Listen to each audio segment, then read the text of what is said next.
Cette vidéo unique vous permettra de maîtriser l'analyse technique de A à Z.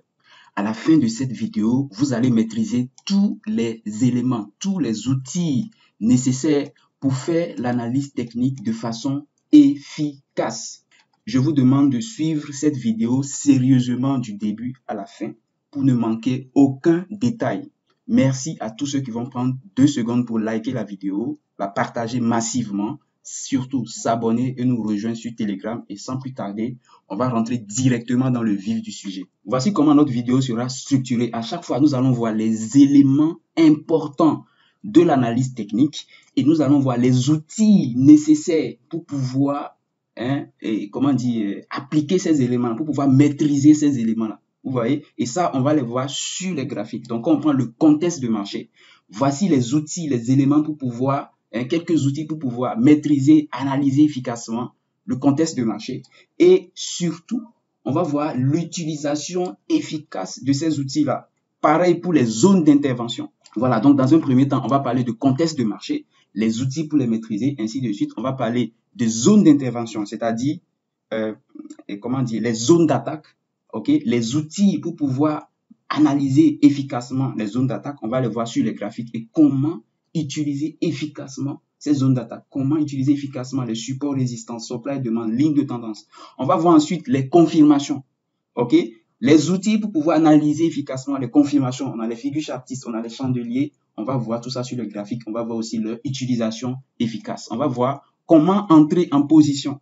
Les outils pour pouvoir entrer en position comme les retracements de Fibonacci, les supports résistance et supply demande, on va voir l'utilisation efficace. Ensuite, on va voir comment positionner efficacement le stop loss. Ok, on va voir tout ça, les outils qu'il faut pour ça. On va voir comment placer efficacement un take profit, les outils pour ça. Vous voyez, on va voir comment gérer efficacement une position pour éviter le stress surtout. Vous voyez. Ensuite, on va voir le broker recommandé et à la fin, le plus important, on va voir comment combiner tout ça. Comment combiner tout ça pour pouvoir mettre en place une stratégie de trading qui marche. J'espère que c'est clair. Ok, on attaque maintenant avec le contexte de marché. Le contexte de marché, c'est la première chose que vous allez chercher à comprendre lorsque vous ouvrez les graphiques. Vous savez, c'est des synonymes. Le contexte de marché, vous pouvez le voir comme analyser la tendance. C'est-à-dire, où est-ce que le marché va? Quelle est la direction du marché aujourd'hui? Quel est le biais? Quelle est la tendance? C'est ça le contexte de marché. Parce que si on ne sait pas où le marché va, on ne saura pas ce qu'il faut faire. Donc, la première des choses qui nous permettra de savoir ce qu'il faut faire quand on ouvre les graphiques, c'est d'analyser le contexte de marché, d'analyser la tendance. Et les outils qu'on a pour ça, les outils universels qu'on a pour ça, ce sont la structure du marché, la ligne de tendance, les moyennes mobiles. Ce sont en général les outils que nous utilisons pour pouvoir analyser les marchés. Vous voyez, c'est très intéressant et on va voir dans les détails maintenant comment ça marche et comment utiliser ces outils-là efficacement. Voilà, le premier outil, on a dit que c'est la structure du marché. La structure du marché nous permet très facilement d'analyser le contexte en repérant les pics et les creux. Vous voyez, en observant les combinaisons de pics et de creux. Donc, lorsque sur les graphiques, on a des pics qui se forment de plus en plus haut et des creux de plus en plus haut, on a un contexte de marché clair. On voit clairement que le marché est en train de monter. Donc, on va dire très simplement que nous avons une tendance haussière. Vous voyez? Lorsque c'est l'effet inverse, on a des pics et des creux de plus en plus bas, on va dire que nous avons un marché baissier. Donc, en général, vous allez voir qu'on a besoin de minimum 2 pics comme ça. Vous voyez? 2 pics et 2 creux pour pouvoir repérer un contexte de marché précis. Donc, lorsque nous avons ça comme ça, les choses sont claires et évidentes. On appelle ça, cette façon de voir les choses a été initiée par Dow. Donc, c'est ce qu'on appelle la théorie de Dow. Donc, la théorie de Dow nous permet d'analyser efficacement la structure du marché. Je vous conseille de maîtriser cette théorie-là, de la comprendre. Et ça vous permettra franchement de faire des analyses de façon efficace. C'est vrai qu'il y a beaucoup d'outils, mais ce n'est pas pour rien que je vous parle de la théorie de dos en premier, parce que c'est l'outil, selon moi, le plus efficace pour pouvoir comprendre le mouvement du prix, pour pouvoir comprendre le contexte, savoir où le prix a beaucoup de chances d'aller. Le problème, c'est que beaucoup de personnes ne maîtrisent pas efficacement cette théorie de dos-là, et ça fait que beaucoup pensent qu'elle ne marche pas, elle n'est pas efficace. Vous voyez? Mais ici, je vais vous donner quelques éléments pour pouvoir comprendre la théorie de dos. Le premier élément, c'est de comprendre c'est de connaître la théorie déjà, c'est de savoir que lorsqu'on a un pic plus haut que le pic précédent et un creux plus haut que le creux précédent, on a une tendance haussière. Ok. Maintenant, l'autre élément de la théorie qu'il faut comprendre, c'est que à chaque fois que le prix vient casser le dernier pic, vous voyez, cette cassure du dernier pic nous informe que nous aurons beaucoup de chances que la tendance continue à aller. Vous voyez, que la tendance continue. Donc, ça veut dire que la cassure qu'on vient de voir, que je viens de tracer ici, l'information fondamentale qu'elle nous donne, c'est que on a beaucoup de chances que le prix continue la hausse. Au moins qu'il vienne tester ce high, ce niveau, ce pic qu'on a ici. C'est ça l'information vraiment fondamentale que vous devez retenir quand on parle de théorie de dos. C'est que chaque dernière cassure nous informe que le prix a beaucoup de chances de revenir tester le dernier pic. C'est aussi simple que ça. Donc, qu'est-ce que ça veut dire exactement? Ça veut dire que si le prix casse à nouveau le pic qu'on a ici, la cassure là, l'information qu'elle nous donne, c'est que le prix, lorsqu'il reviendra, il a beaucoup de chances de revenir tester ce pic-là. C'est très important de comprendre ça. Jusqu'à ce que ça s'arrête. Parce que ça ne va pas continuer comme ça indéfiniment. Il y aura un moment où il ne va pas pouvoir casser le pic. Il y aura un moment où ça va s'arrêter. Et là, on aura un retournement. Vous voyez? Mais déjà, lorsque vous comprenez ça, c'est déjà un grand pas. Il faut que je précise quelque chose de très important. J'ai dit que lorsque nous avons une cassure comme ça, l'information qu'on a, c'est que lorsqu'il y aura correction, on a beaucoup de chances de venir tester ce niveau-là. Je n'ai pas dit qu'on a beaucoup de chances de venir casser ce niveau-là. C'est complètement différent. C'est complètement différent. Donc, avec tout ce que je viens de dire, ce que vous devez retenir, c'est que là, il y a un mouvement qu'on peut prévoir de façon intéressante avec la théorie de dos. C'est ce mouvement-là. C'est-à-dire, c'est ce mouvement d'ici à ici.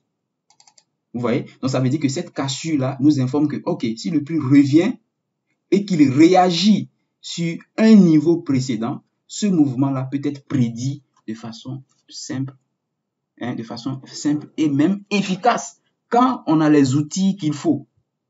C'est ça la théorie de dos. Vous voyez que si je veux aller en profondeur, vous voyez qu'il y a des choses, c'est simple, mais c'est efficace. Vous voyez? Donc, ce qu'il faut remarquer ici, c'est que l'élément important, l'un des éléments importants de la théorie de dos, c'est cette cassure, en fait. Donc, ça, c'est une cassure de continuation. Vous voyez? C'est une cassure de continuation. Donc, c'est une cassure qui annonce une continuation probable dans le sens du mouvement ou bien dans le sens de la cassure en question. C'est très important. Vous voyez? Voilà. Donc, c'est exactement la même chose qui se passe. Donc, il suffit pas de se dire, OK, la théorie de dos, les pics et les creux de plus en plus haut, les pics et les creux de plus en plus bas. Non. Il faut comprendre quelles sont les informations que ces pics et ces creux nous permettent de pouvoir observer. Ou bien, qu'est-ce que ces pics et ces creux nous permettent de pouvoir anticiper. Vous voyez? Dans l'autre sens, lorsque nous avons un marché baissier, pour pouvoir identifier un marché baissier, il nous faut au moins 2 pics et 2 creux. Donc ici, on a déjà 2 pics et 2 creux. Donc là, on est clairement baissier. Vous voyez? Donc on a un pic qui est là, plus bas que le pic précédent, et on a un creux qui est plus bas que le creux précédent. OK. L'information maintenant que la théorie de dos nous enseigne ici, c'est que à chaque cassure de structure, on a une décision qui peut être prise. Donc ici, on est baissier, on a une impulsion baissière. Quel est le prochain mouvement probable? C'est une correction. C'est ça le prochain mouvement probable. Lorsque le prix corrige sur un niveau, le prochain mouvement probable, ça devient d'ici à ici. Et ça, vous pouvez l'anticiper beaucoup plus facilement. Vous voyez, vous pouvez l'anticiper beaucoup plus facilement. Mais on ne peut pas anticiper la suite. Pourquoi c'est difficile d'anticiper la cassure qu'il y a ici? Ou bien la cassure qu'il y a, voilà, des pics et des creux là. Pourquoi c'est difficile? Pourquoi je ne vous conseille pas d'anticiper que le prix va casser directement ce niveau-là? Parce que, en général, ce type d'analyse du contexte de marché, de la direction du prix, se fait sur des gros time frames. Ça se fait sur le H4 que je recommande, le daily, le weekly. Et sur des unités de temps pareilles, c'est compliqué pour le prix de casser des niveaux comme ça. Lorsque vous êtes en H4 ou en daily, le prix ne casse pas facilement les pics et les creux de ces unités de temps parce que ce sont des unités de temps extrêmement solides. Vous voyez? Donc, c'est pour ça que on va essayer de chercher un mouvement à forte probabilité qui ne va pas trop nous stresser. Parce que si vous voulez anticiper cette cassure-là, ça sera vraiment, vraiment stressant. Mais croyez-moi, à l'intérieur ici, vous avez beaucoup de choses à faire. Ce mouvement-là n'est pas aussi simple que ça, c'est pas aussi petit. Ici, vous pouvez faire vraiment beaucoup de choses. Vous voyez, vous pouvez prendre beaucoup de pips. Parce que si vous avez une confirmation là, vous voyez, ça peut être vraiment très intéressant. Voilà, donc vous voyez, le même processus continue. On a une nouvelle cassure ici et qu'est-ce qu'elle nous annonce? Elle nous annonce que, voilà, on a beaucoup de chances de continuer encore la baisse. Donc, si le prix revient ici, beaucoup de chances qu'il revienne tester ça. Et ainsi de suite, jusqu'à ce que ça s'arrête. Parce qu'à un moment donné, le prix va changer de direction. Il ne va pas être baissier éternellement ou haussier éternellement. Vous voyez, c'est aussi simple que ça. Donc là, on vient de voir deux types de marchés. Marché haussier et marché baissier. On a vu les caractéristiques de chaque marché. On a vu également ce qu'il faut faire dans chaque situation.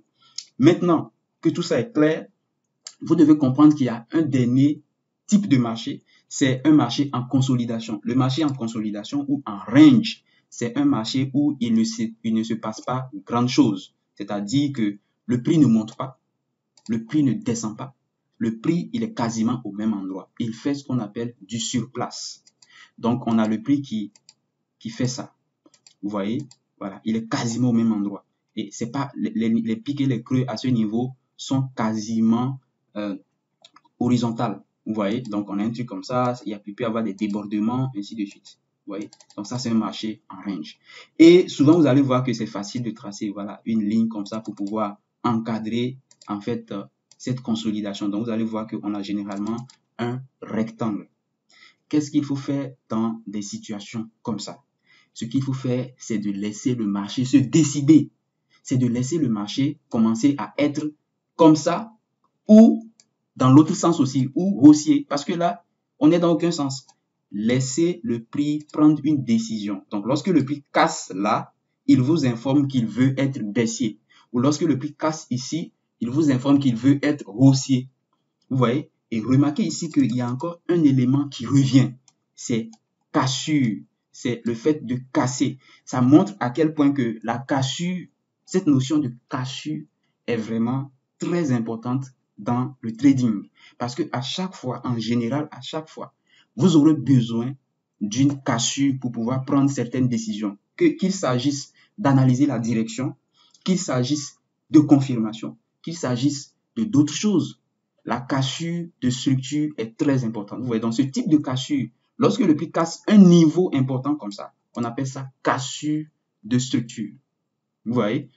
Donc ici, cette cassure-là, si vous avez bien compris tout ce qu'on vient de faire précédemment, c'est que cette cassure-là vous donne comme information simplement que, ok, le marché, il a décidé d'arrêter d'être en surplace. Il veut probablement continuer la baisse. Donc, s'il revient là, probablement, on peut avoir un mouvement de là à là. Vous voyez, on peut avoir un mouvement baissier ici.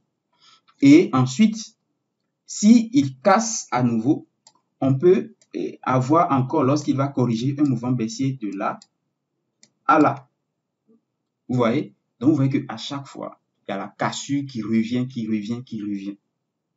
J'espère que c'est clair. Et là, j'espère que vous savez ce que vous devez faire lorsque nous sommes en consolidation. Vous devez tout simplement attendre et laisser le prix prendre une direction précise à travers la cassure d'un niveau important. Voilà. Donc, ça peut être soit ce niveau-là ou soit celui-là. J'espère que c'est clair. Cette vidéo sera longue, c'est très important parce que c'est une analyse de A à Z. Donc, ça veut dire qu'il y aura vraiment beaucoup de choses. Donc, chaque notion doit être expliquée pour être utilisée efficacement. Voilà, ne vous inquiétez pas, on va voir tout ça là sur les graphiques. Il y a quelque chose de très intéressant qu'on a vu. Il y a un outil très intéressant qu'on a vu, qui est quoi? Qui est les lignes de tendance. On va l'expliquer en même temps avant, ok, de venir voir les graphiques. Les lignes de tendance sont très importantes. Les lignes de tendance sont très négligées aujourd'hui. Dans cette vidéo, je vous le dis et je vous le répète. Les lignes de tendance, ne les négligez jamais dans votre trading. Les lignes de tendance peuvent être très efficaces quand on sait les utiliser. Vous voyez? La ligne de tendance vous permet également de pouvoir suivre une tendance et de savoir aussi, au même titre que la théorie de dos, de pouvoir savoir si on est haussier, baissier ou si il y aura un retournement de tendance potentiel. Vous voyez? Donc ici, il y a quoi? Ici, on a un pic ici, on a un deuxième pic. Lorsqu'on a deux pics comme ça, c'est suffisant pour pouvoir tracer une ligne de tendance. Donc, pour tracer une ligne de tendance baissière, on aura besoin d'au minimum deux pics. Vous voyez? Et c'est évident. Pour tracer une droite, il faut au minimum 2 points. C'est exactement la même chose. Donc ici, on a un point, on a un deuxième point. On va relier les 2 points, on va les tracer. On va tracer. Et là, on a quoi? On a une ligne de tendance baissière. Quelle est l'information fondamentale que vous pouvez avoir ici? C'est que la ligne de tendance vous permet déjà d'avoir une pente du prix. Ok? D'avoir une pente, c'est-à-dire, ça vous donne une idée des endroits potentiels où les pics vont se créer. On va voir ça beaucoup plus devant lorsqu'on va parler des zones d'attaque. Ça vous donne une idée de l'endroit où les prochains pics vont éventuellement se former. Vous voyez? Et aussi, ça vous donne vraiment une vision plus globale de comment le prix évolue dans la tendance. C'est très important, très intéressant. C'est pour ça qu'il ne faut pas négliger les lignes de tendance. Vous voyez? Donc, dans un marché baissier, la ligne de tendance qui va nous intéresser, c'est la ligne de tendance baissière. Et la ligne de tendance baissière, elle ne se met pas par rapport à là, mais c'est par rapport à ceci, par rapport au pic. Vous voyez? Et dans un marché haussier, la ligne de tendance va se tracer par rapport à quoi? Par rapport au creux. Vous voyez? Par rapport au creux. Donc, ça sera quelque chose à peu près comme ça. Vous voyez? C'est aussi simple que ça. Donc, certains, des fois, ont du mal à analyser le prix avec la théorie de Dow. Certains ont du mal à analyser le prix avec la théorie de Dow, la structure du marché. Donc, ce que vous pouvez faire, vous, pour vous retrouver très, très rapidement, c'est de tracer une ligne de tendance, c'est de repérer des pics. Vous voyez, et de tracer une ligne de tendance. Et quand vous tracez une ligne de tendance, vous voyez immédiatement comment le prix évolue. Parce que regardez la ligne de tendance, elle est baissière, elle est dans un sens de baisse. Imaginez que vous marchez sur cette ligne de tendance-là, vous marchez ici, tout au long de la ligne. Vous voyez que vous descendez. Donc, ça veut dire clairement que vous avez ici un marché baissier. Vous voyez? Et ici, imaginez que vous montez sur cette ligne-là. Vous marchez sur la ligne, vous voyez que vous montez. C'est clair. Donc, ça veut dire que vous avez une ligne, vous avez une tendance haussière. Donc, les lignes de tendance peuvent être très intéressantes pour pouvoir analyser également la direction du prix. Mais ce qui est beaucoup plus intéressant, c'est de les associer ensemble. C'est la combinaison des deux outils à la fois. Vous voyez? Et là, ça rend les choses encore plus intéressantes. La dernière chose qui est très utilisée aussi, il y a beaucoup de personnes qui, moi y compris, qui ne l'utilisent pas, mais les professionnels l'utilisent également, ce sont les moyennes mobiles. Ce sont les moyennes mobiles qui sont également utilisées par les professionnels, bien sûr. Donc, la moyenne mobile, voilà, là, je viens d'appliquer une moyenne mobile ici. OK. Voilà, ça c'est la moyenne mobile 200. Avec les moyennes mobiles, comment ça marche tout simplement? C'est que lorsque le prix est au-dessus de la moyenne mobile, on va dire que la tendance est haussière. Lorsque le prix est en dessous de la moyenne mobile, on va dire que la tendance est baissière, tout simplement. Mais on ne va pas trop détailler ça parce que c'est quelque chose que les gens n'aiment pas en général. Donc, on va se concentrer sur les deux outils qu'on vient de voir. Maintenant, on va les voir rapidement sur les graphiques. OK? Voilà. Maintenant, ici, on va essayer de comprendre tout ce qu'on vient de voir. On va essayer de comprendre la théorie de dos ici. Comment ça marche vraiment dans la pratique. C'est vraiment très simple. La première des choses, c'est de repérer les pics et les creux. Ici, on a un pic ici. Vous voyez, on a un pic là. Un instant, je pense que je vais prendre ça. Ici, on a un pic là. Ici, on a un pic. Ici, on a un creux. Ici, on a un pic. Vous voyez, ici, on a un creux ici. Ici, on a un nouveau pic. Ici, on a un nouveau pic. Ici, on a un creux. Et regardez, juste en traçant les pics et les creux, je monte. Je commence à voir des pics de plus en plus hauts. Vous voyez, ici, on a un pic là. Ici, on a un creux. Donc, on va essayer maintenant de comprendre les informations qu'on pouvait décortiquer juste avec ces pics et ces creux, avec la théorie de dos et avec les lignes de tendance. Dans un premier temps, on peut constater que ici, le prix vient, il casse légèrement ce niveau-là. Donc, on n'a pas d'informations intéressantes ici. Il corrige, il casse ici. Et ça devient intéressant, cette cassure-là. C'est une cassure très importante parce qu'elle nous informe que le marché commence à prendre une direction donnée. Le prix corrige encore, il casse à nouveau. Maintenant, là, c'est intéressant parce que cette cassure nous informe déjà que le prix prend une certaine direction. Mais surtout, elle nous informe que si le prix corrige sur ce niveau-là, ok, il y aura un mouvement qu'on peut prévoir. C'est là que ça devient intéressant. Le prix continue, il casse à nouveau ici. Et là, il y a un niveau qu'on a ici, qu'on peut tracer. Et qu'est-ce que ça veut dire? Ça veut dire que si le prix revient ici, il y a un mouvement qu'on peut prévoir. Et ce mouvement qu'on peut prévoir là, il est là. Vous voyez? Donc, c'est d'ici à ici. Je vais le mettre comme ça. Changer de couleur. Le rouge. Voilà, donc on a un mouvement qu'on peut prévoir ici. Et là, ça s'arrête où?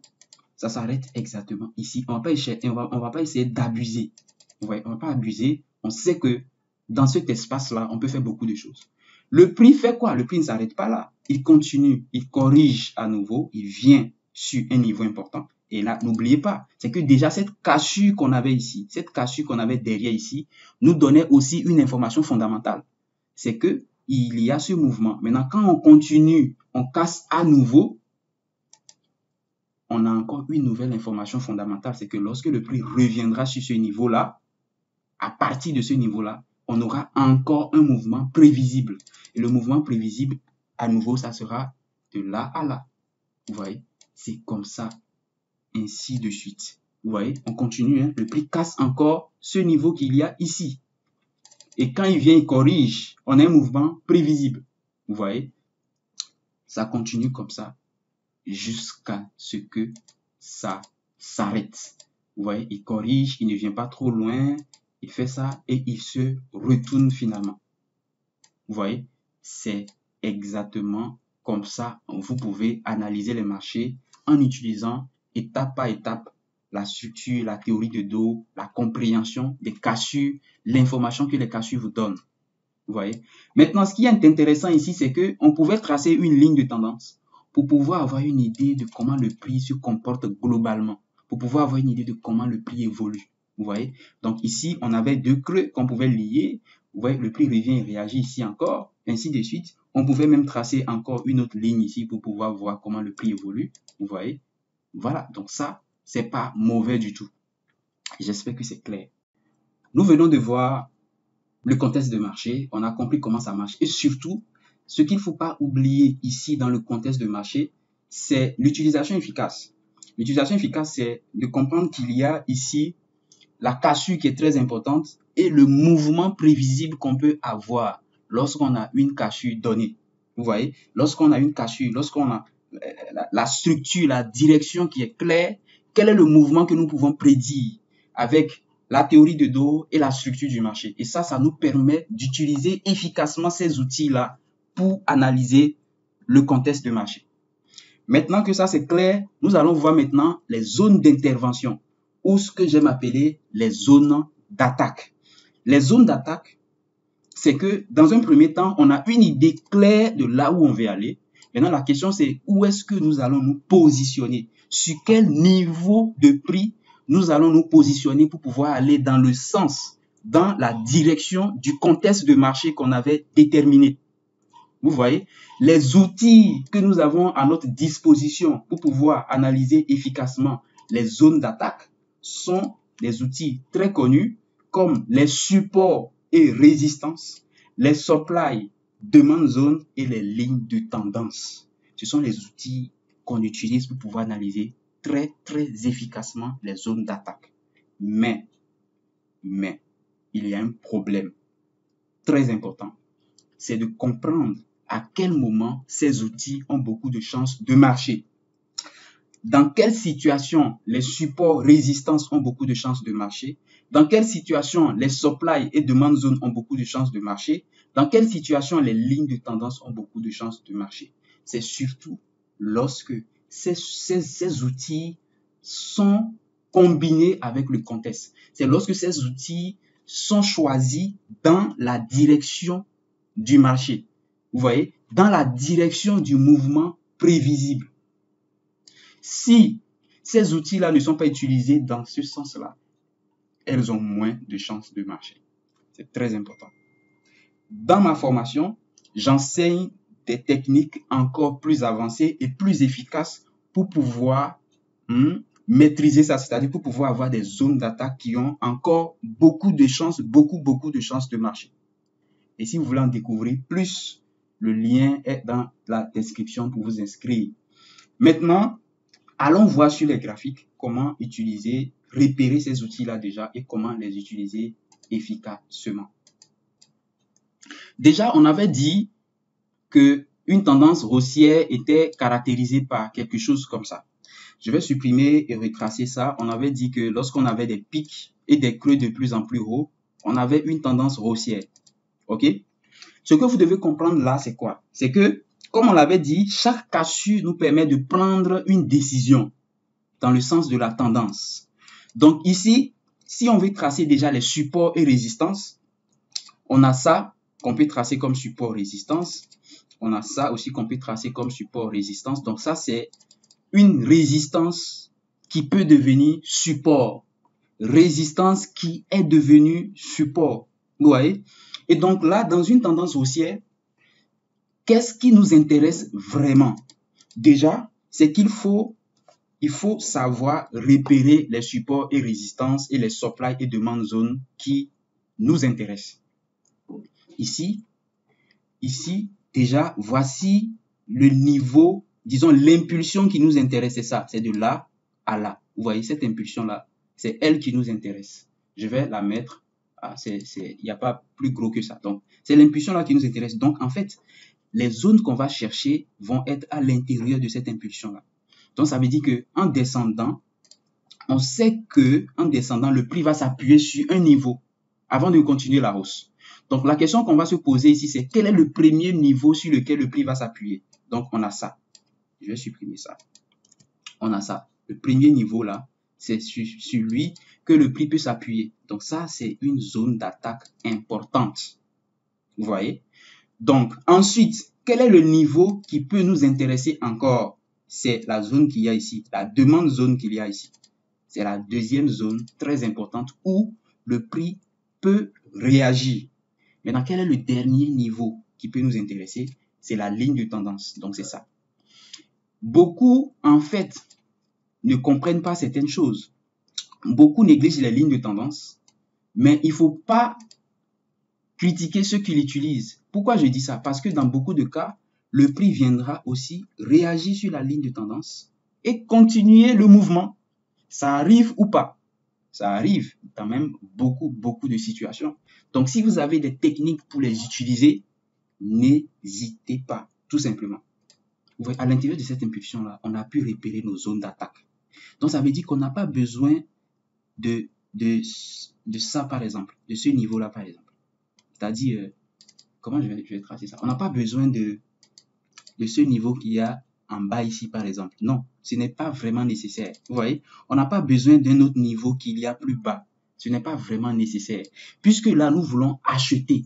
Nous avons une direction claire et nous voulons acheter. Donc ça, c'est la limite des zones que vous devez déterminer. Pas besoin d'aller plus bas. Vous voyez? Donc là, maintenant que c'est clair, on va espérer tout simplement que le prix, voilà, continue la hausse. Tout simplement. Ou soit qu'il corrige plus bas, il réagisse, il continue la hausse. C'est ça le plus important. L'autre chose ici que vous pouvez ajouter, ok, pour rendre les choses intéressantes, c'est que en général, on va préférer que le prix retrace un peu plus. Lorsque le prix est très haut comme ça, c'est difficile de prendre une décision. Vous voyez, c'est difficile de tenter un achat, mais des fois, lorsque la tendance est très forte, vous allez remarquer que le prix n'a pas besoin de corriger suffisamment. Vous voyez, il corrige légèrement et il continue la hausse. Dans beaucoup de cas, ça arrive comme ça. Mais voilà, en général, lorsque le prix corrige jusqu'à environ 50% de l'impulsion, c'est largement suffisant pour commencer à chercher une opportunité d'achat. Dans certaines situations, il ne va pas corriger jusqu'à 50%, mais vous allez voir que quand même, la structure est intéressante, le prix est quand même sur un niveau, et là, c'est quand même prenable. Il n'y a pas de souci. Le plus important, c'est d'arriver à bien comprendre les choses, à bien réunir tous ces éléments ensemble pour pouvoir les utiliser efficacement. Vous voyez? Allons voir maintenant sur les graphiques comment ça marche exactement avec notre exemple ici. Donc ici, par exemple, vous pouvez constater que quand le prix a cassé ce niveau-là, il n'est pas revenu. Pourquoi? Parce que la tendance était très forte. La hausse était très forte. Vous voyez? Maintenant, on continue. Ici, le prix, il casse à nouveau. Vous voyez? Il casse à nouveau là. Mais la question, c'est est-ce que vous allez attendre le prix ici? Vous n'avez plus besoin d'attendre le prix ici. Parce qu'il a créé une nouvelle structure importante qu'il a cassée. Vous voyez? Donc, ça veut dire que maintenant, c'est ici que vous devez attendre le prix. Parce que imaginez si le prix cassait, il revenait jusqu'ici. Là, ça allait être beaucoup plus dangereux parce qu'on serait potentiellement en phase de retournement de tendance. Vous voyez? Je ne l'avais pas précisé et je vais profiter pour l'ajouter en même temps. C'est que lorsque nous avons une tendance haussière comme ça, je vous avais dit qu'à un moment donné, ça va s'arrêter. À un moment donné, vous pouvez constater que le prix aura du mal à traverser ce niveau-là. Il peut s'arrêter quelque part là. Et là, il fait ce qu'on appelle un double top. Ça veut dire qu'il a du mal à casser le niveau. Ça veut dire que là, la tendance commence à s'affaiblir. Il casse le niveau, le creux là. Imaginez qu'il corrige, il casse à nouveau. Là, ça veut dire qu'on est officiellement baissier. Pourquoi? Parce qu'on a des pics de plus en plus bas et les creux de plus en plus bas. Parce que les propriétés de la tendance haussière ne s'affichent plus. Parce que les propriétés de la tendance baissière commencent à s'afficher. Donc, ça veut dire qu'on a toutes les raisons de ne plus chercher à acheter, mais de plutôt commencer à chercher à vendre. Maintenant, le problème ici, c'est qu'à un moment donné, on s'intéressait à certains niveaux auxquels on ne doit plus s'intéresser. Lorsque le prix cassait ce niveau-là, on s'intéressait à ce niveau-là pour acheter, pour anticiper ce creux-là.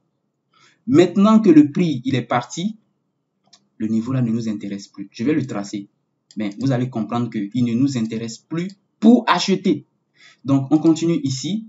Ici, supposons que lorsque le prix a cassé là, supposons qu'il corrigeait un peu plus comme ça. Là, il nous a permis de rentrer en position de prendre ce mouvement-là. OK? Je peux le tracer comme ça. Et ensuite, on a ici le pic qu'il y a ici, le prix qui le casse. On avait un mouvement prévisible, il ne revient pas sur le niveau et il part. OK? Et là, il casse quoi? Il casse le niveau qu'on a ici, le creux qu'on a ici. Ça veut dire que maintenant, on est baissier. Maintenant, le problème qui va se poser maintenant, il est clair. C'est quoi? C'est que certains font l'erreur de toujours considérer le niveau qu'on a ici pour acheter. Ou bien le niveau là, vous voyez les anciens niveaux qu'on avait ici. Regardez ça. Ça, par exemple, on a un niveau là, on a un niveau ici de demande. Vous voyez? C'est des niveaux, certes, qui peuvent réagir, mais si vous les tradez, vous serez en contre-tendance. Pourquoi? Parce que nous sommes baissiers. Si on veut tracer une ligne de tendance ici, vous allez voir que la ligne de tendance même est cassée. Le dernier creux est cassé. Tout est cassé au point où il est clair pour nous que nous sommes plus haussiers. Donc, à quoi va servir ces niveaux précédents? Les niveaux là, ce sont ces niveaux là qui vont créer les corrections. Ce sont ces niveaux là qui vont créer des corrections. Vous voyez? Donc là, le prix peut réagir dessus et créer une correction. Il peut revenir, au lieu de réagir, il peut casser. Il peut revenir, au lieu de réagir, il peut casser, ainsi de suite. Maintenant, ce que vous devez comprendre, c'est que c'est beaucoup plus difficile d'acheter ici que de vendre ici. C'est beaucoup plus difficile d'acheter ici que de vendre ici. Pourquoi? Parce que nous sommes déjà baissiers globalement. Et si vous voulez acheter ici, vous avez besoin de techniques beaucoup plus solides. Vous voyez? Vous avez besoin de stratégies beaucoup plus solides parce que ce n'est pas évident d'acheter là. Pourquoi? Parce que la direction est clairement dans la baisse. Donc, ces niveaux-là quand même peuvent être intéressants, mais elles vont servir quand même à faire des corrections, voire vous pouvez même remarquer que même en général, le prix les traverse même facilement. Vous voyez? C'est aussi simple que ça. C'est pour ça que c'est important de savoir, de connaître la direction. Quand vous connaissez la direction, automatiquement, vous savez les niveaux que vous devez considérer et vous savez les niveaux que vous ne devez plus considérer. Vous voyez? Donc, ces niveaux-là peuvent vous aider quand même à placer des objectifs. Voilà. Donc, ici, on continue. On a le prix qui casse. Il ne revient pas. OK. Il casse. Il revient. Il teste. Mais la question, c'est lorsque le prix avait cassé là, quels sont les niveaux qu'on pouvait identifier? On pouvait identifier ce niveau-là. On pouvait aussi identifier cette zone-là. Vous voyez? C'est des zones potentielles où le prix pouvait réagir. Lorsque le prix a cassé ce niveau-là, il y avait une seule zone potentielle. Vous voyez? Maintenant, lorsque le prix il casse ce niveau-là, il casse ici, les choses changent immédiatement. Le niveau qu'on a ici ne nous intéresse plus. Le niveau qu'on a ici ne nous intéresse plus. Maintenant, ce qui va nous intéresser, on va mettre les choses à jour, c'est en premier, le niveau qu'on a ici. En deuxième, déjà, vous voyez ce niveau-là, il peut nous intéresser. Le prix peut réagir dessus. De l'autre côté, il peut nous intéresser aussi. Le prix peut réagir dessus, ainsi de suite. Maintenant, la chose aussi qu'on pouvait ajouter, c'est la ligne de tendance. On pouvait se dire, OK, le prix peut réagir aussi sur une ligne de tendance. Vous voyez que ici, par exemple, en plus de la zone là, il est venu réagir ici. Donc, ça veut dire que lorsque le prix corrigeait là, on pouvait se dire, OK, au lieu de réagir sur ça, il pouvait revenir réagir sur la ligne de tendance qui coïncide même avec cette zone-là. Vous voyez, il peut traverser et venir réagir plus bas avant de continuer la hausse. Maintenant, c'est là qu'il y a une question qui va venir, qui est très importante, c'est comment savoir sur quel niveau le prix va réagir. Comment savoir la zone qui aura beaucoup de chances de retenir le prix pour que la théorie de dos soit appliquée. Parce qu'on sait qu'il va quand même réagir sur une zone.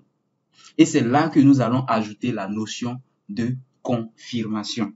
Donc, la confirmation, en fait, c'est cette information supplémentaire qu'il nous faut pour pouvoir nous rassurer que la zone où nous voulons nous positionner va vraiment réagir comme il faut. C'est ça la confirmation. C'est une information supplémentaire qui va nous mettre en confiance sur l'endroit où nous voulons nous positionner. Vous voyez? Et les outils qui sont utilisés pour pouvoir analyser efficacement la confirmation, pour pouvoir avoir cette information, ce sont les figures chartistes et les chandeliers japonais. Comment ça s'utilise efficacement? Comment ça marche exactement? On va le voir rapidement sur les graphiques. Maintenant là, vous pouvez comprendre que les choses n'ont pas été structurées pour rien.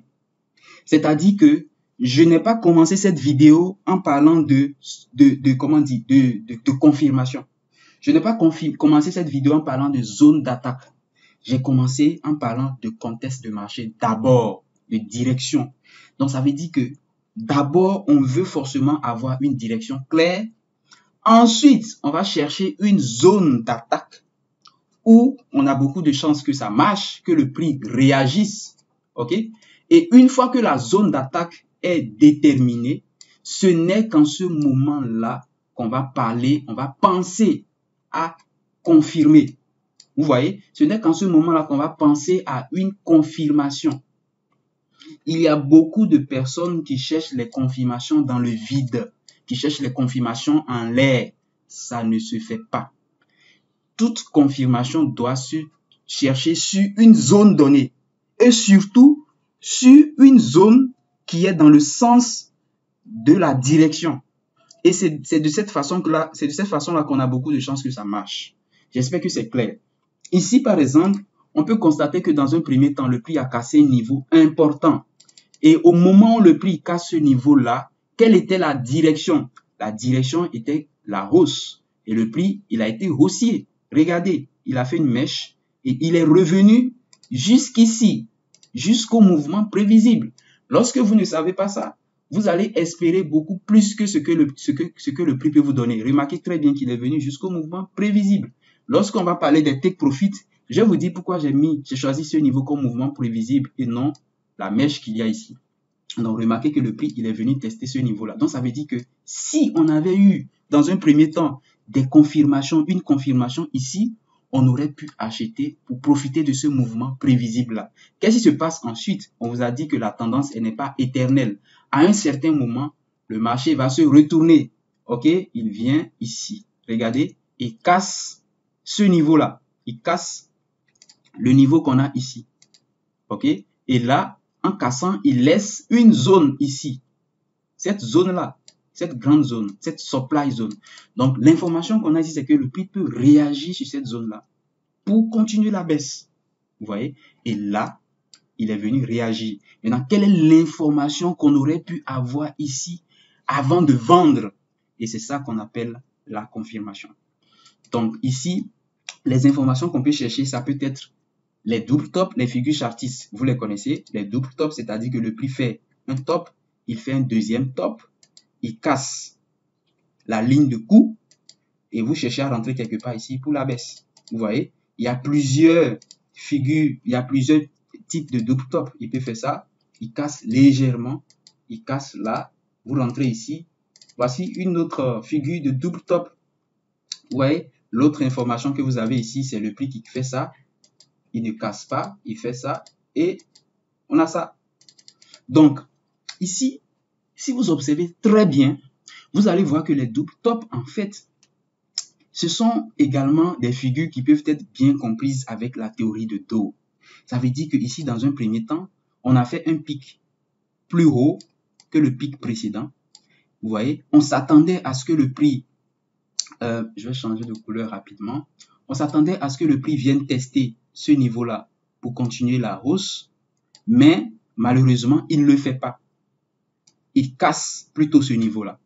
Donc, ça veut dire que là, on va se dire, ah là, ça veut dire qu'il vient de violer une propriété très importante de la théorie de Dow. Il vient de mettre en échec un creux très important. Donc, ça veut dire que le marché se prépare éventuellement à chuter.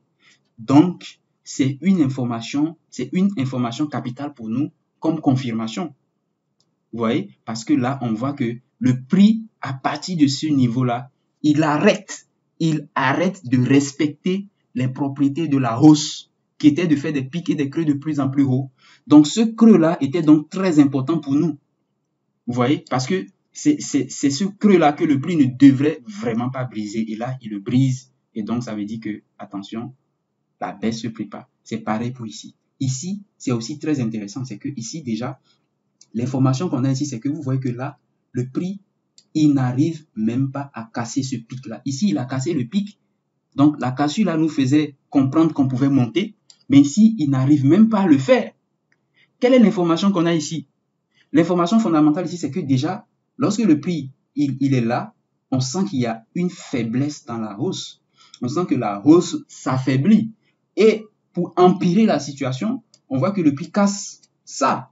Donc, ça veut dire que complètement, on a beaucoup de chances d'être baissier. Donc, c'est ça, en fait, les informations que vous avez derrière les doubles top. Vous voyez? Et c'est la même chose avec ce qu'on appelle les doubles bottom. C'est-à-dire que le prix fait un premier bottom, c'est-à-dire, c'est l'inverse. Hein? Voilà, il fait ça et il fait ça. Il casse, il revient tester la ligne de coût et il continue la hausse. Donc, c'est exactement ça. Il y a une autre figure qu'on appelle l'épaule tête-épaule qui aussi est très intéressante pour pouvoir anticiper un retournement. Donc, on a là le prix qui fait ça, un pic qui revient là, il fait ça, il casse. Vous voyez? Donc ça, c'est la même chose. Ça peut être interprété de la même manière. Vous voyez, le prix qui fait un pic, comme s'il allait continuer la hausse, il vient là, regardez là, il n'arrive pas à casser ce creux-là déjà. Et là, on pouvait se dire, bon, voilà, il veut continuer la hausse, mais il revient le casser. Il n'arrive pas à casser le high qu'il y a ici. Donc tout ça, ça nous informe qu'il y a une tendance baissière qui se prépare. Vous voyez? C'est aussi simple que ça. Donc ça, ce sont les figures chartistes qui sont utilisées depuis des années pour pouvoir analyser un retournement de tendance. Parce qu'ici, on se concentre sur l'aspect retournement. Vous voyez? C'est ce que les figures chartistes nous permettent de pouvoir analyser. Maintenant, aujourd'hui, il y a des figures qu'on analyse, qu'on appelle breaker block ou mitigation block, qui sont des choses comme ça, qui sont vraiment pas différents. C'est la même chose, qui sont comme ça. Hein. C'est la même chose, c'est-à-dire, voilà, le prix casse, il revient tester, c'est la même chose. C'est juste que c'est dessiné de façon un peu plus, voilà, esthétique, mais c'est vraiment, vraiment la même chose. Vous voyez? Voilà. Ici, maintenant que tout est clair, on va voir aussi qu'il y a les bougies qui peuvent être utilisées pour pouvoir, comment dire, voilà, confirmer une zone. Donc là, ce sont en général les bougies d'avalement. Il y a beaucoup de types de bougies, mais moi, ce que j'aime utiliser spécialement pour confirmation, c'est les bougies d'avalement. Donc ça veut dire que comme vous pouvez le voir ici, on a le prix qui vient là. Il fait une petite bougie ici, une bougie d'indécision. Et cette bougie d'indécision, elle est quand même très intéressante. L'information qu'elle nous dit ici, c'est que le prix a du mal à monter. Le prix vient là, il fait une réjection. Et ensuite, on a une autre bougie qui vient avaler la bougie là.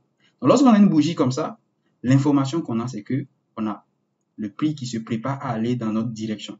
Maintenant, il y a quelque chose de fondamental qu'il faut comprendre avec ces deux confirmations, ces deux méthodes de confirmation.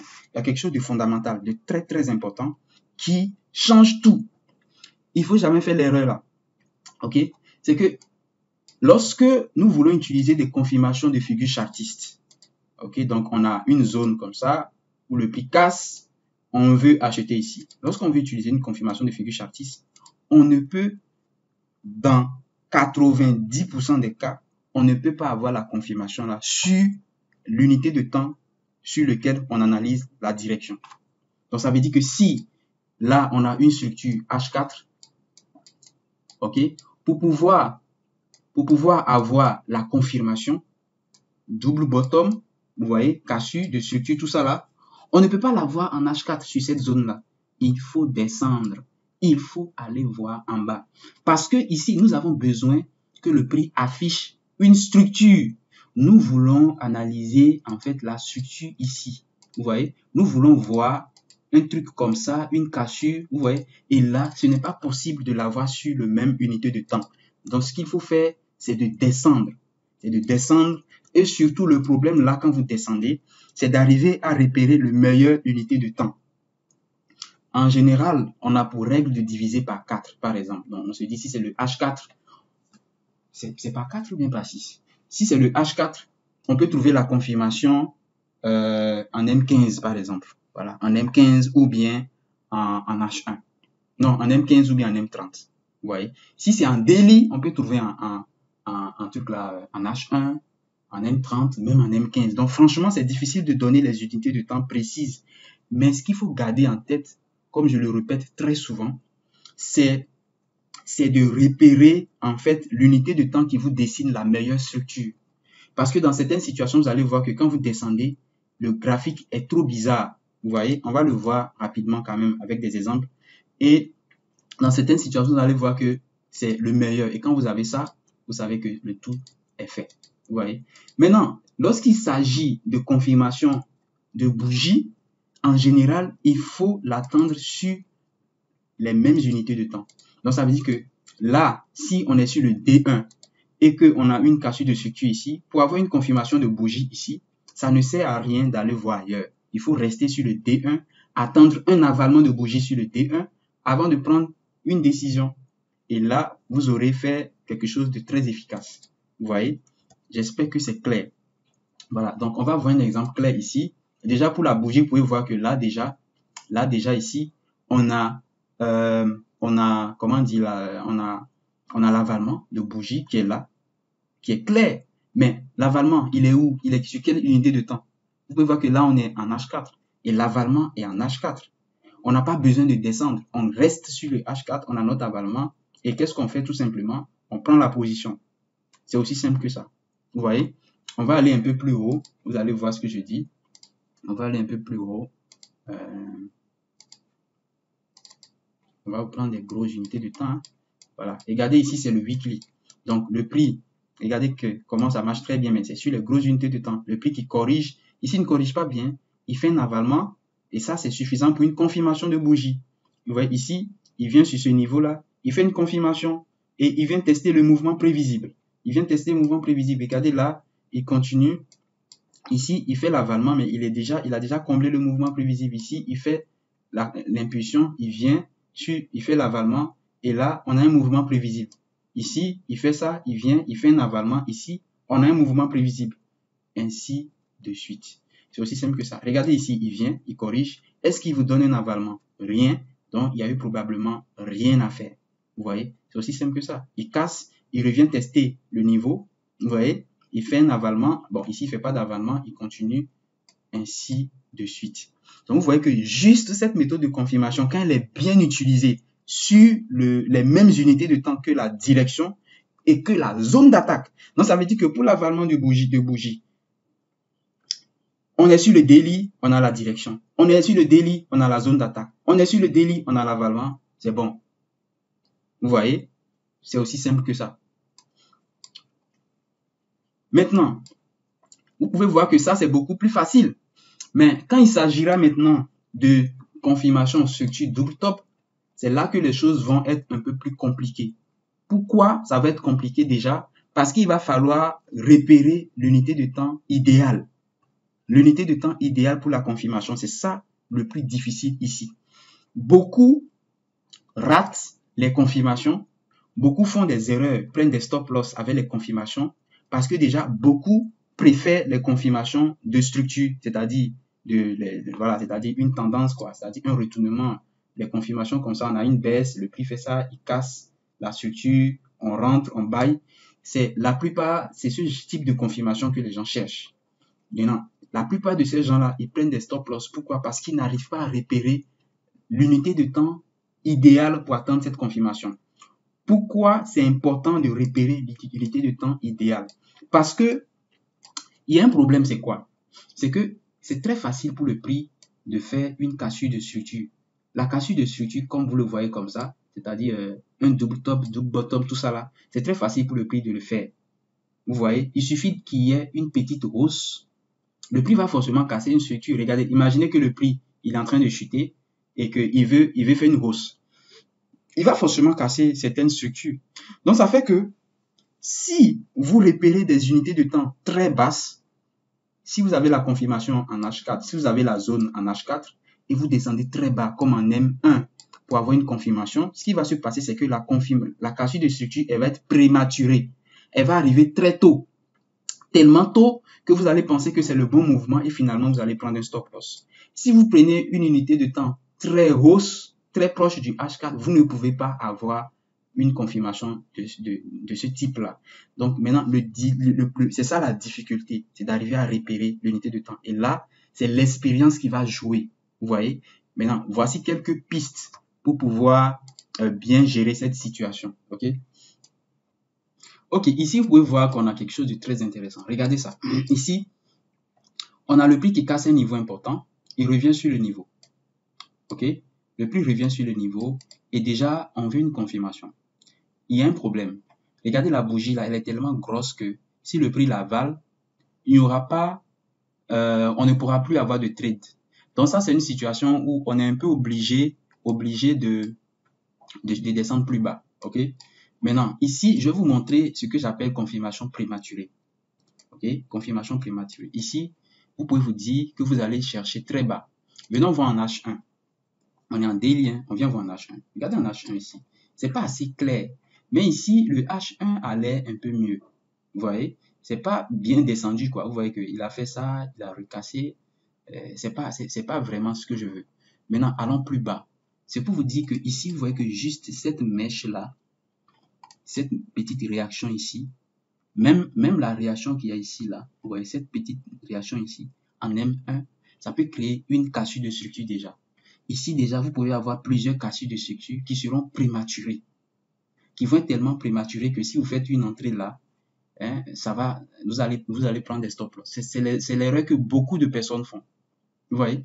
Donc, c'est pour ça que lorsque vous êtes en H4, vous descendez, votre objectif, lorsque vous êtes en daily, votre objectif, c'est quelle est l'unité de temps qui va m'afficher une structure claire, limpide, sans trop de détails. Vous voyez? Donc ici, vous pouvez voir que ici, en H1, on a des détails qui sont raisonnables. Allons voir en M30.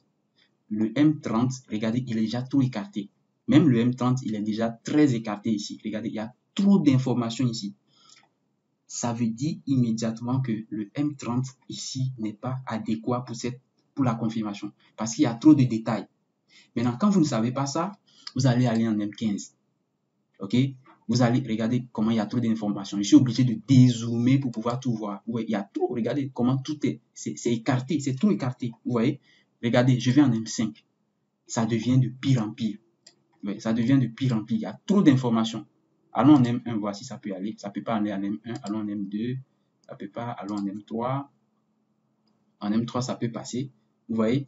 Il y a trop d'informations. Certains peuvent se dire, non, mais ici, il y a eu un double bottom et ça a marché, le prix n'est plus revenu.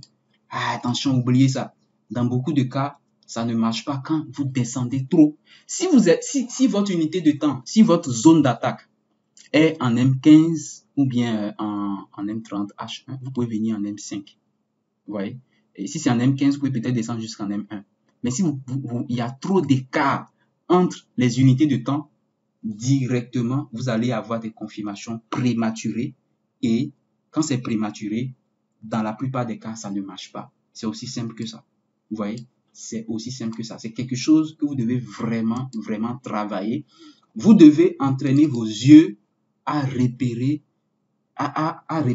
les confirmations sur les meilleures unités de temps. Vous voyez? Disons, je vais dire l'unité de temps idéale. Voilà. Ok, ici, on va voir un autre exemple sur comment repérer, l'unité de temps idéale. Regardez ici. Ça, c'est encore quelque chose que vous allez apprendre, mais ça, c'est l'expérience. Regardez, ici, vous voyez que le prix casse ça. On sent une hausse, on a une zone ici. On sait que le prix peut réagir dessus. Et s'il réagit, on peut sortir quelque part ici. Ok. Donc là, la façon dont la chose se présente, on a moins de chances d'avoir une confirmation de bougie. Donc là, c'est forcément une confirmation de structure. Vous voyez ce que je veux dire? Parce que si on veut atteindre une confirmation de bougie ici, l'opportunité va nous échapper.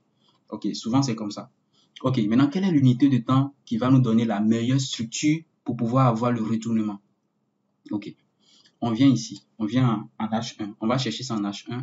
D'abord, vous voyez qu'en H1, on ne peut pas l'avoir. Il n'y a pas de détails intéressants. Vous voyez? Je vais couper ici. Je vais couper là comme ça. Voilà, en H1, il n'y a pas de détails clairs pour pouvoir voir une structure. Parce que vous voulez voir ça. Et ça, c'est pas possible de voir ça en H1 déjà. Vous voyez? Ok. On descend. On va le voir en M30. En M30, c'est la même chose. Il n'y a pas assez de détails. On va le voir en M15. Le M15 devient intéressant. Vous voyez? Le M15, normalement, ici, il est bien. Parce que regardez ça. Regardez ça. On voit clairement des pics et des creux comme ça. Vous voyez? Vous voyez? Donc, ça veut dire que ici, le meilleur unité de temps pour vous, c'est le M15. Maintenant, ce qui va se passer, c'est quoi? C'est que si vous n'avez pas l'information là que je vous donne et que vous descendez, vous allez plus bas, comme en M1, il y a beaucoup de chances que vous ayez des confirmations prématurées. Ça veut dire que quand le prix va toucher la zone, il va vous faire un semblant de double bottom ou bien de breaker block, mitigation block, tout ce que vous voulez. Et ensuite, il va casser. Il va faire un semblant, ensuite, il va casser. Et ça fait que vous allez facilement vous prendre des stop loss. Tout simplement à cause de cette mauvaise interprétation, cette mauvaise observation. Vous voyez? J'espère que c'est clair. Maintenant, ici, vous pouvez constater que là, en M30, voilà, le prix, voilà, il continue, il va casser la structure, ok, et puis il va continuer le mouvement, tout simplement. J'espère que c'est clair, franchement, j'espère que c'est assez clair pour vous. J'espère que vous avez compris comment ça marche avec les confirmations, l'utilisation efficace, ok, dans tous les sens. Voilà. Maintenant que tout est clair, maintenant qu'on a toutes les informations qu'il faut, on a la confirmation qu'il faut, maintenant il faut passer à l'action. Il faut entrer en position. Et croyez-moi, on ne rentre pas en position n'importe comment. Il y a des petites choses aussi qu'on va observer. Parce que pour rentrer en position, il y a plusieurs façons de faire. Vous voyez, les outils qu'on utilise pour entrer en position sont les suivantes. On a des retracements en général. Certains vont se dire, OK, je vais rentrer sur une certaine correction. Donc, un retracement donné. Certains vont rentrer sur des supports, un support ou une résistance. Certains vont rentrer sur des supply ou des demandes zones. Comment ça se passe vraiment? Comment ça marche de façon efficace? On va voir ça rapidement. Ici, on a un exemple très intéressant qu'on va utiliser pour illustrer les techniques d'entrée en position qu'on vient de voir. Mais avant de rentrer dans les détails, on va se rappeler rapidement ce qu'on venait de faire. Vous voyez tout ce qu'on a vu rapidement. Ici, vous pouvez voir qu'on est haussier. On est clairement haussier, c'est pas un débat. On a le prix qui vient casser ce niveau-là. OK? Donc là, clairement, en daily, nous sommes en daily. En daily, on voit clairement le contexte de marché qui nous dit qu'on est haussier. On voit une zone d'attaque qui est là, où on sait que le prix peut venir s'appuyer pour venir tester au minimum la zone qu'on a ici. Vous voyez? On voit aussi qu'on a une autre zone intéressante quelque part ici que le prix peut venir tester également. Donc, qu'est-ce qu'il nous faut? C'est la confirmation. Et pour confirmation, on a vu qu'on peut utiliser les avalements de bougies. Vous voyez que ici déjà, sans même aller en H4 ou en H1 ou en M30, sur le même unité de temps ici, le daily, on voit qu'on a déjà un avalement de bougie qui est très intéressant déjà pour confirmation. Et vous voyez qu'après l'avalement, on a le prix qui allait dans le sens du mouvement directement. Vous voyez tout ça là en D1. On n'est même pas descendu. Maintenant, supposons qu'on voulait chercher une confirmation de structure. Donc, voilà, un double bottom par exemple. Qu'est-ce qu'on allait faire? On allait descendre progressivement. Donc, on descend en H4 pour voir. On vient en H4. Ici, c'est un peu bizarre, c'est différent. C'est là que vous devez comprendre ce que je vous avais dit. Je vous avais dit que pour pouvoir avoir des confirmations de structure, un peu comme le prix qui descend dans la zone, qui fait ça, qui casse la structure, qui vous donne une entrée là pour continuer la hausse, il faut maîtriser ce que vous cherchez. Il faut apprendre à reconnaître l'unité de temps qui vous donne les meilleurs détails. Ici, il y a quelque chose de très intéressant que vous pouvez remarquer étape par étape. Lorsque le prix vient dans la zone pour la première fois, regardez ici, lorsque le prix vient dans la zone pour la première fois comme ça, vous voyez, c'est la zone ici, on va se poser la question, quelle est l'unité de temps qui nous donne les meilleurs détails pour avoir ce type de confirmation? Ce n'est pas le H4. En regardant le H4, on voit clairement que le H4 ne fait pas l'affaire. On vient voir le H1. Le H1 est parfait. Vous voyez ce que je veux dire? Vous voyez qu'avec le H1, on a les détails nécessaires. Vous pouvez voir on peut voir facilement les pics et les creux. Ouais. On peut voir facilement, voilà, on peut voir, voilà, vous voyez, c'est assez intéressant. Donc, on peut se dire que, OK, sur le H1, on peut avoir notre confirmation double bottom ou bien un truc comme ça, ou bien breaker block, ce que vous voulez. Vous voyez, ou bien mitigation block. On peut l'avoir ici. Mais il y a un problème. Il y a un problème et c'est ça c'est sur ça que je veux vraiment attirer votre attention. L'unité de temps que vous détectez au départ peut changer en fonction de l'évolution du prix. Donc ici, on a trouvé le H1 comme idéal. Mais on va constater par la suite que le H1 ne va plus être l'idéal. Regardez ça. Le prix évolue. OK? Pour le moment, on n'a rien. On n'a pas de cassure qui nous permet de dire qu'on a un retournement. On n'a rien. On y va. On continue. Et là, on n'a toujours rien. OK? On n'a toujours rien. Regardez toujours. Vous voyez que là, vous pouvez voir que le prix, il s'est tellement écarté. Regardez, le prix, il s'est tellement écarté que le H1 devient moins intéressant. Parce que le prix, il s'est très Et comment je peux expliquer ça? Il s'est très écarté, quoi. Vous voyez? Ça devient, le H1 commence à devenir brouillon. Vous voyez? Voilà. Donc ici, ça ne fait pas mal, c'est pas grave de regarder de temps en temps les autres unités de temps, comme le H4 pour voir, ok, comme le H1 commence à s'écarter un peu plus que ce qu'il devait être, vous voyez qu'à partir d'ici, à partir d'ici là, jusqu'ici, on constate que le H1 n'est plus aussi normal comme il devait être, vous voyez, mais de là à là, on voit que le H1, il est toujours bon pour la confirmation. Maintenant, regardez ceci, on va le voir en H4. On voit que le H4 ici dans la zone a été meilleur. Le H4 a été plus intéressant ici pour observer la confirmation que le H1. Alors que initialement, c'est le H1 qui était ce qu'il fallait, l'unité de temps qu'il fallait voir. Franchement, c'est vraiment l'expérience ici. Et quand vous allez faire ça progressivement, vous allez pouvoir arriver à... C'est que l'idéal ici, c'est qu'on veut l'unité de temps qui va nous donner à la fois les détails nécessaires sans donner trop de détails. Donc, au départ, on avait les détails nécessaires, mais à partir d'ici, ça devenait trop de détails et ça devenait moins intéressant. Parce que vous pouvez imaginer, vous pouvez remarquer qu'ici, cette cassure-là, ça peut vous embêter, vous pouvez trouver ça bizarre, vous voyez. Mais quand vous venez en H4, vous voyez que tout devient correct.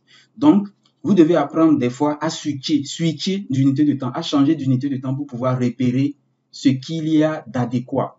Et ce qu'il faut retenir, c'est que l'unité de temps de départ, qui est l'idéal, peut changer en fonction de ce que le prix fait. C'est pour ça que c'est difficile de donner des unités de temps précises où il faut chercher des confirmations à cause de cette situation-là. J'espère que c'est clair. Donc, vous pouvez voir que la cassure qu'on a ici était beaucoup plus évidente pour nous. Vous voyez, en H4. Et c'est très, très rare d'avoir une zone en daily et d'avoir la confirmation en H4. C'est rare. Et ça, c'est pour ça que j'ai pris cet exemple-là, pour vous montrer que franchement, ça dépend des situations. Vous voyez? Donc ici, voici la cassure qui nous a donné le signal d'achat. C'est ça, c'est cette cassure-là. Donc quand on a eu cette cassure-là, l'information fondamentale pour nous, c'est que le prix commence à être prêt à monter. Parce que là, on a eu une figure de retournement qui s'est présentée. Donc là, on peut mettre en évidence la figure de retournement simplement. Donc on a ça, on a ça, on a ça, on a la cassure ici, vous voyez. Et ça, c'est évident, c'est clair. Donc ce qu'il nous faut maintenant, c'est d'entrer en position. Maintenant, les techniques d'entrée en position qu'on a eues sont très simples. C'est le retracement ou bien rentrer sur une zone, tout ça là. Maintenant, il y aura un petit problème que vous allez rencontrer quand vous allez vouloir utiliser la première technique d'entrée en position qui est le retracement de Fibonacci. En général, pour rentrer avec le retracement de Fibonacci, il y a plusieurs techniques que les gens utilisent. Il y a un retracement de 50%, retracement de 61,8, tout ça, tout ça. Mais pour pouvoir faire ça, il faut repérer l'impulsion qui a cassé. Donc ici, on a le double bottom, ok, ou bien on a ce que vous voulez, on a la cassure, on a le prix qui entame la correction. Ça, c'est très important. Le prix qui entame la correction. Si le prix n'entame pas la correction, vous n'aurez pas le pic qu'il faut pour pouvoir mesurer l'impulsion et pouvoir avoir le retracement. Donc ici, on a la correction qui commence. On met notre outil de Fibonacci. On prend l'outil comme ça, vous voyez. On met l'outil comme ça. Et là, on peut mesurer le retracement. Maintenant, là, ça va dépendre de vous. Certains rentrent autour de 50% de retracement, vous voyez, sans réfléchir. Il rentre sur les 50%, il met le stop loss en bas du creux et puis il prend son TP là où il doit être. On va voir bientôt comment placer le TP efficacement. Certains vont rentrer autour des 61,8% de retracement. Franchement, c'est à vous de voir ce qui vous convient. Moi, de mon côté, ma méthode d'entrée est un peu différente, vous voyez. Donc, ça, c'est ça. Maintenant, l'autre technique, donc ce qu'il faut retenir ici déjà, c'est que pour pouvoir mesurer le retracement, il faut attendre que le prix commence à corriger. Sinon, imaginez que le prix est ici. Regardez là. Imaginez que le prix il est quelque part là. C'est vrai que vous pouvez mesurer un retracement. Ok, vous pouvez prendre l'outil pour mesurer, pour avoir un retracement donné. Mais le problème, c'est que vous ne savez pas si c'est à partir de ce niveau-là que le prix va entamer la correction. Donc, ça devient difficile. Vous êtes obligé d'attendre de voir le prix retracer d'abord. Mais là, l'inconvénient ici, c'est que vous pouvez rater le mouvement parce que vous pouvez voir qu'ici, c'est en une seule bougie que le prix est venu tester en même temps. Donc, c'est ça qui fait un peu la faille de ce système-là. C'est que vous allez avoir des difficultés à attendre que le prix commence le retracement. Et c'est là que l'autre système est intéressant. hein, attendre, comment dire, la méthode d'entrée sur les supports résistants supply zone, c'est là que ça devient intéressant parce que là, vous n'avez pas besoin d'attendre que le prix commence à retracer avant de vous positionner, vous voyez. Donc là, juste après la cassure, comme on l'a eu ici, un instant, voilà, là, juste après la cassure qu'on a là, vous pouvez identifier le niveau que le prix a cassé. Et nous savons qu'on a l'inversion de polarité qui marche depuis des années, qui est très, très, très ancien, mais qui a sa valeur aujourd'hui. On a le niveau là de résistance qui peut devenir support. Donc, on sait qu'à ce niveau, on peut prévoir une entrée. C'est aussi simple que ça. Vous voyez? De l'autre côté, on a aussi en même temps l'autre technique qui est la demande zone qui est ici, qu'on peut mettre en évidence. On la trace et on laisse maintenant le prix venir tester pour avoir notre entrée tout simplement. Vous voyez, on va voir bientôt comment bien positionner le stop loss, ne vous inquiétez pas. Et là, on va faufiler, on voit le prix qui vient déclencher. Vous voyez que cette fois-ci, dans ce cas-là, le prix est venu tester la demande zone. Mais croyez-moi, dans beaucoup de cas, le prix ne vient pas jusque là. Le prix, dans beaucoup de situations, va s'arrêter au niveau de la résistance qui peut devenir support, de l'inversion de polarité et faire le mouvement. Donc, ça fera que vous pouvez rater beaucoup d'opportunités. Donc, à vous de voir ce qui vous convient. Vous voyez, à vous de voir ce qui vous arrange, ce que vous pouvez supporter. Parce que chaque méthode a son avantage. Le fait de rentrer sur la demande zone va vous permettre d'avoir un risk-reward plus intéressant. Vous voyez? Mais l'inconvénient, c'est que vous pouvez rater facilement beaucoup d'opportunités. Maintenant, le fait de rentrer sur la résistance qui peut devenir support va vous permettre de rater moins d'opportunités. Mais l'inconvénient, c'est que ça va réduire un peu le risk-reward. Donc, à vous de voir le juste milieu et de voir ce qui vous intéresse dans ces situations-là. C'est aussi simple que ça. Pour les entrées en position, c'est vraiment pas compliqué.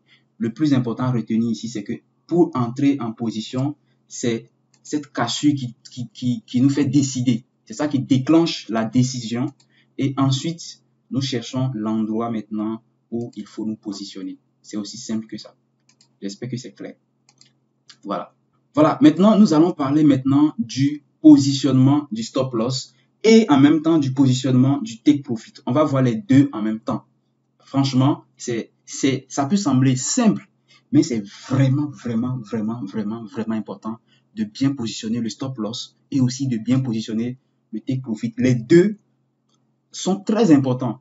C'est que tout est important. Vous allez voir que par la suite que vraiment tout est important parce que combien de fois on ne se fait pas toucher le stop loss de justesse. C'est-à-dire que le stop loss, le prix touche ton stop loss légèrement et continue dans le sens du mouvement après.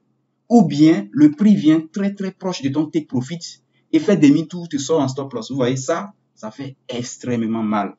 Et là maintenant, on va voir des techniques que j'utilise qui peuvent vous aider à réduire ça au maximum. Ça va toujours arriver d'avoir des stop loss de justesse ou bien de rater des take profit de justesse. Mais c'est nécessaire de trouver des solutions où on peut réduire ces situations-là au maximum. Vous voyez? Voilà. D'abord, pour le positionnement du stop loss, ce qu'il faut retenir, c'est simple. C'est qu'il faut donner la marge au prix. Il faut donner la marge au prix. Il faut donner de l'espace au prix. Le prix a besoin d'espace. Le prix a besoin d'espace pour bien bouger, en fait. Vous voyez? Qu'est-ce que je veux dire par là? On fait notre entrée ici. OK? Ne jouez pas avec je mets le stop loss juste en bas de la zone, je mets le stop loss en bas de la FVG. Concernant le stop loss en bas de la FVG, il faut oublier ça complètement. Ça, c'est un conseil d'amis, je vous donne. Qu'est-ce que je vais dire par là? Vous avez votre truc là, vous avez la cassure de structure là, vous avez une entrée quelque part ici, et on a le prix qui va continuer. Ce que certains font, c'est quoi? Il y a les entrées que les gens font ici, ok? Et il y a peut-être ici une FVG quelque part là. FVG, Fair Value Gap, ou bien, comment on appelle ça, imbalance. Ils vont mettre le stop loss en bas de l'imbalance comme ça. Vous voyez? Ou bien en bas de, je sais pas. Ne faites jamais ça. Ça, c'est un. De deux, si vous avez, au lieu d'une FVG, une demande zone, une OB, voilà, un peu comme ça. Vous voyez ça là, cette demande zone là, ici, comme ça. Vous voyez? Ne mettez pas le stop loss en bas de la zone. Mettez ça en bas du creux qu'il y a ici. Le meilleur stop loss, c'est en bas du creux. Vous voyez? Le creux qu'on a là, en bas du creux. Maintenant, un stop loss comme ça, c'est pas bien. Il faut donner de l'espace.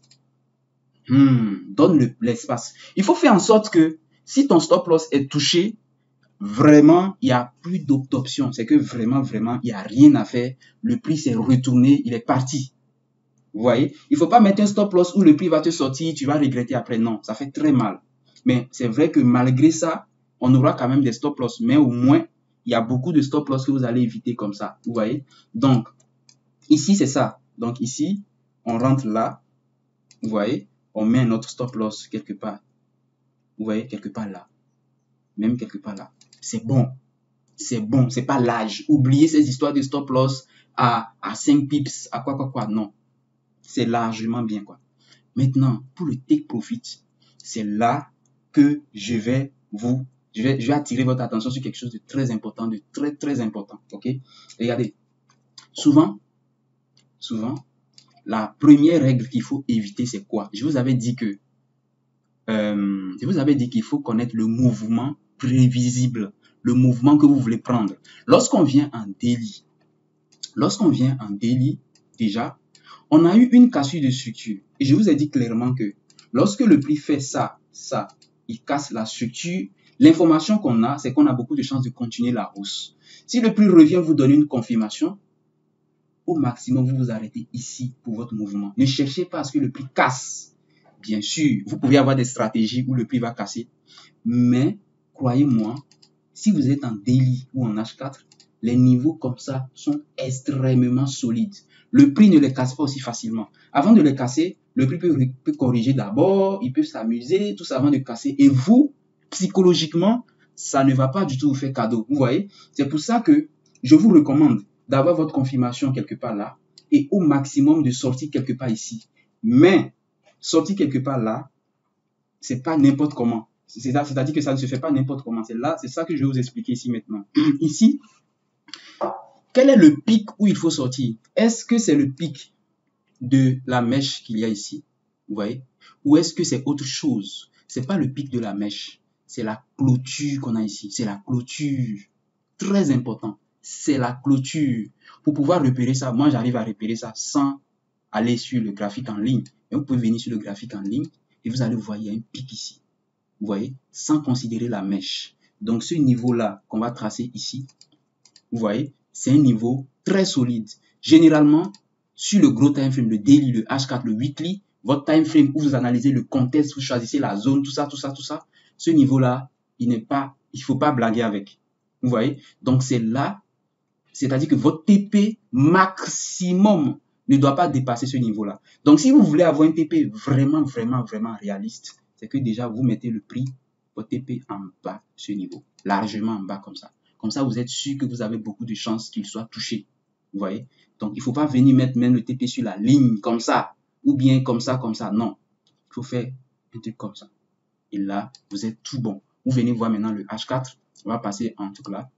Vous pouvez voir que, remarquez quelque chose ici. Quand le prix a touché cette ligne-là, hein, remarquez, hein, je vais faufiler. Qu'est-ce qui se passe là?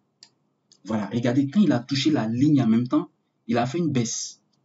Vous voyez, il est quasiment revenu au prix d'entrée. Ça, c'est sérieux. Si vous ne comprenez pas ça, vous aurez chaud dans beaucoup de situations. Vous voyez. Maintenant, quand vous avez votre truc comme ça, vous voyez les obstacles qu'il y a en lower time frame ici. Regardez, revenons en M1.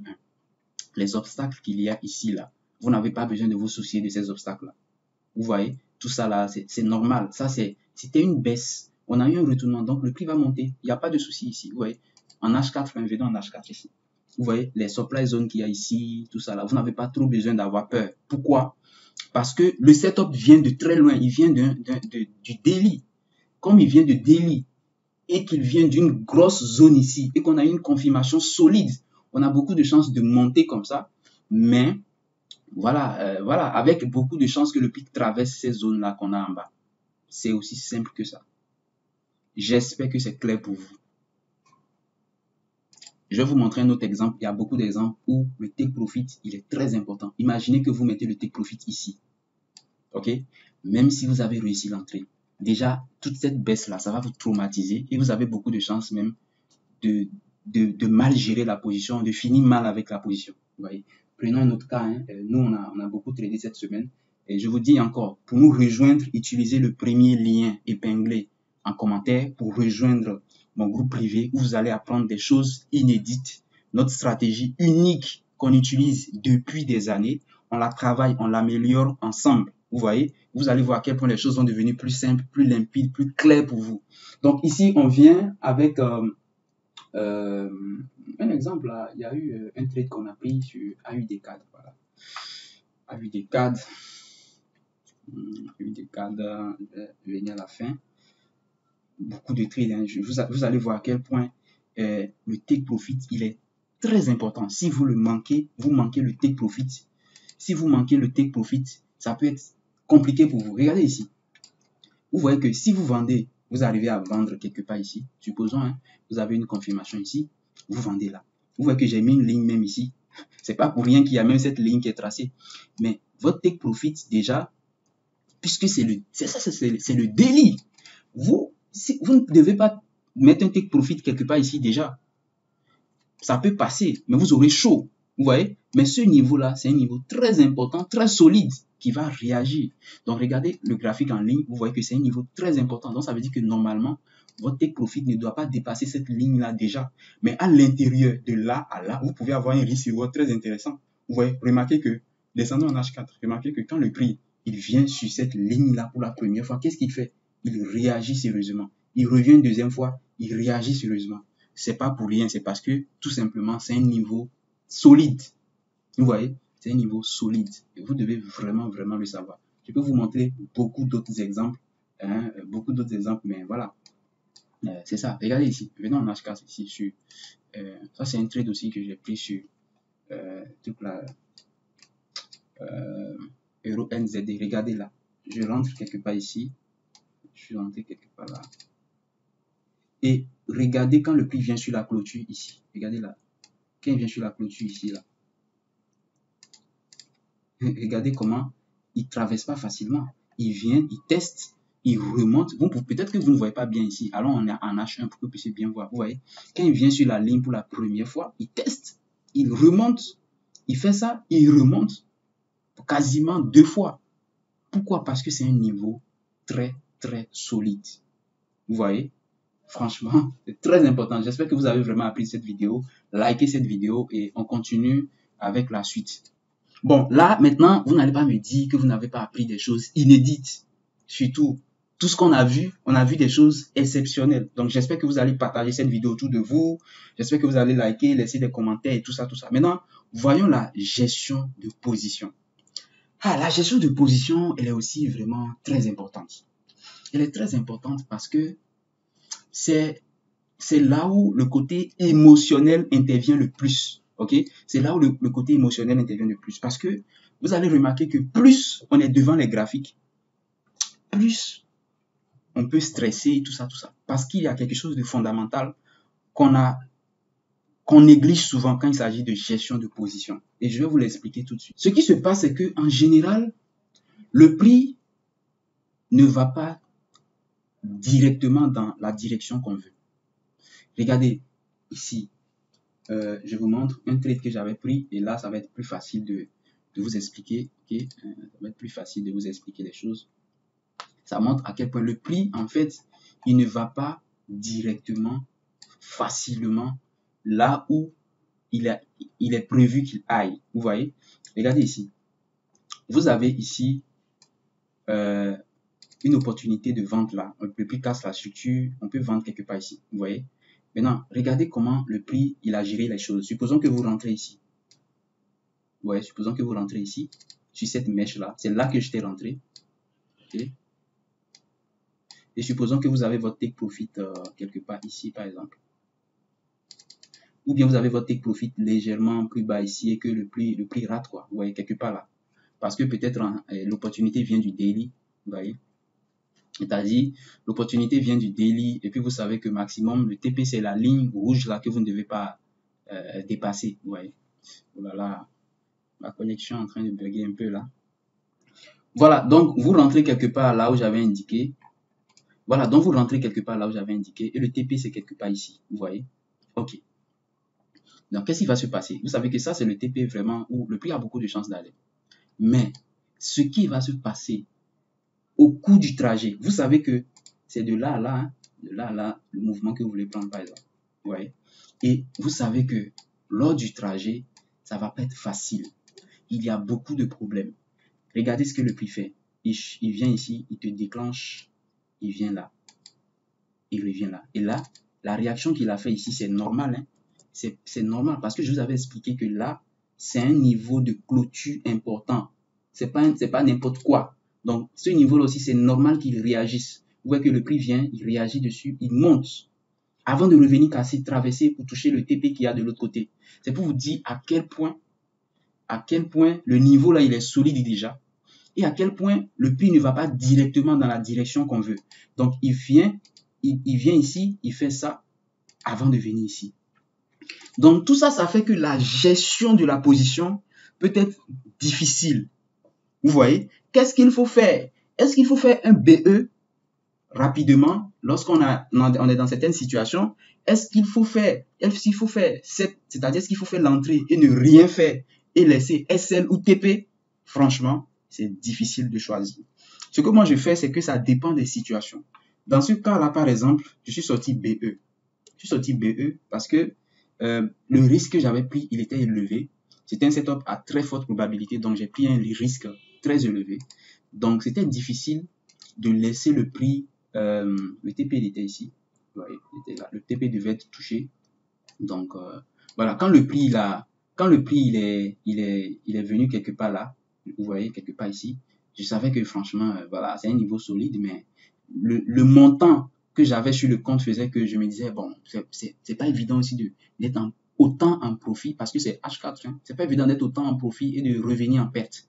Donc, je fais BE là, vous voyez. Et lorsque le prix revient pour une deuxième fois, il me sort. Et il continue, il vient taper le TP. Franchement, ça c'est arrivé le truc là, c'est juste hier, non? Avant-hier. Oui, avant-hier, et ça fait mal.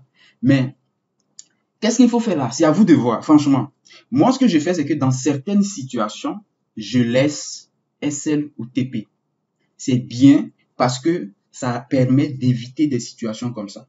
Ça permet d'éviter des situations comme ça. Vous voyez, surtout quand le setup est solide. Il y a certains setups qui viennent de daily H4, surtout de daily. La plupart de mes setups viennent de daily. Souvent, c'est des setups très solides. Donc, quand ces setups-là arrivent, c'est pas grave de laisser SL ou TP, c'est pas grave. Mais, émotionnellement, psychologiquement, c'est difficile à supporter quand tu laisses le SL ou TP que le prix vient. Il va proche du TP, vous voyez, il vient proche là, le TP n'est pas touché, il revient vous sortir en perte. Ça fait très mal. Mais, si vous voulez faire SL ou TP et vous prenez en compte tout ce que j'ai dit dans cette vidéo, c'est-à-dire apprendre à positionner le TP de façon très très efficace, comme je vous l'ai montré, apprendre à positionner le stop loss de façon très très efficace, ça peut passer. Parce qu'il faut que le TP soit très logique. Quand c'est bon, vous pouvez faire SL ou TP. Le set and forget, c'est-à-dire vous mettez tout, vous oubliez la position, vous partez faire autre chose. Mais franchement, c'est très difficile de faire ça. C'est pas facile de laisser la position et de faire autre chose. C'est très, très difficile. Mais si vous arrivez à faire ça, ça peut vraiment vous aider. Mais là, il va falloir accepter les quelques moments où le prix va sérieusement en gain et revient vous sortir en stop loss. Et vous allez vous dire, j'aurais dû être là. Si j'étais là, j'aurais pu faire le BE, tout ça, tout ça. C'est pas facile. Franchement, c'est pas facile. Quel que soit le cas, quel que soit ce que vous choisissez, il y aura toujours des regrets. C'est ce qu'il faut vraiment savoir. La deuxième option, c'est de faire des BE. Vous faites BE, voilà, le prix vous sort. Vous pouvez regretter aussi comme ça arrive. Ça m'est arrivé ici. Mais voilà, on n'a pas le choix. Vous choisissez ce qui vous convient émotionnellement. C'est le plus important ici. J'espère que c'est clair. Voilà. Voilà. Avant de passer à la stratégie de trading ici, je vais vous parler d'un broker. Pourquoi? Vous pouvez remarquer que je parle rarement de broker dans mes vidéos. Mais franchement, beaucoup de personnes m'écrivent. C'est une nécessité. On ne peut pas trader sans broker. C'est obligé de trader avec un broker. On n'a pas vraiment le choix. C'est nécessaire. Et il y a beaucoup de personnes qui m'écrivent, qui me demandent quel broker tu me recommandes, tout ça. Et franchement, je me dis, si je commence à en parler dans les vidéos, ça va permettre aux gens de le voir rapidement et d'éviter de me demander tout ça. Le broker que je recommande, c'est Exness. Si vous êtes dans des pays où Exness est accessible, où Exness est utilisable, je vous recommande Exness. Pourquoi? Parce que c'est régulé et c'est sécurisé. Avec Exness, vous n'avez pas de problème, vous n'avez pas de difficultés, de complications. Les paiements sont faits rapidement, votre argent est sécurisé. C'est régulé par plusieurs pays. Ça, c'est très important parce que Il faut un broker où vous avez vous êtes sûr que si vous déposez votre argent, vous n'avez pas de problème. Il faut un broker où vous êtes sûr que vos positions que vous prenez vont vraiment sur les marchés. Vous voyez, au moins avec le système CFD, bien sûr. Et il faut tout ça. Et c'est pour ça que je vous recommande Exness, qui est quand même très intéressant, vous voyez, et que j'utilise. Dans la description, dans les commentaires, le deuxième lien ou troisième lien épinglé, vous allez voir un lien là-bas qui vous permet d'accéder à Exness plus facilement. Utilisez ce lien-là parce qu'il vous permettra d'être attaché à moi. Et lorsque vous avez des problèmes, ça va être réglé plus facilement. Lorsque vous avez des problèmes plus compliqués, vous pouvez me contacter. Et puisque c'est mon lien, ça va me permettre de vous aider facilement, de pouvoir le dire, ok, voilà, c'est un de mes gars, voilà, il a dit tant, et ça va se régler très rapidement. Maintenant, on va parler de stratégie de trading. Avec tout ce que vous venez d'apprendre dans cette vidéo, vous devez comprendre que une stratégie de trading maintenant, ça va être une combinaison de tout ça. Ok? Vous devez, dans tout ce qu'on a vu, faire des choix. Vous voyez? Pour le contexte de marché, qu'est-ce que j'utilise pour pouvoir analyser le contexte? Vous voyez? Est-ce la structure du marché à travers la théorie de Dow? Est-ce les lignes de tendance? Est-ce les moyennes mobiles? Est-ce d'autres techniques que je n'ai pas mentionnées ici? Est-ce que vous allez utiliser à la fois ça et ça? Le plus important, c'est de choisir quelque chose et de maîtriser la chose. Ça ne sert à rien de chercher à chaque fois à utiliser d'autres techniques. Ça ne sert absolument à rien. Choisissez quelque chose et concentrez-vous là-dessus. Devenez expert dans la chose. C'est ça le plus important. Vous voyez? Pareil pour les zones d'attaque. Donc, pour tout ce qu'on vient de faire là, vous devez choisir chaque élément qui va vous permettre de pouvoir analyser ce que vous cherchez.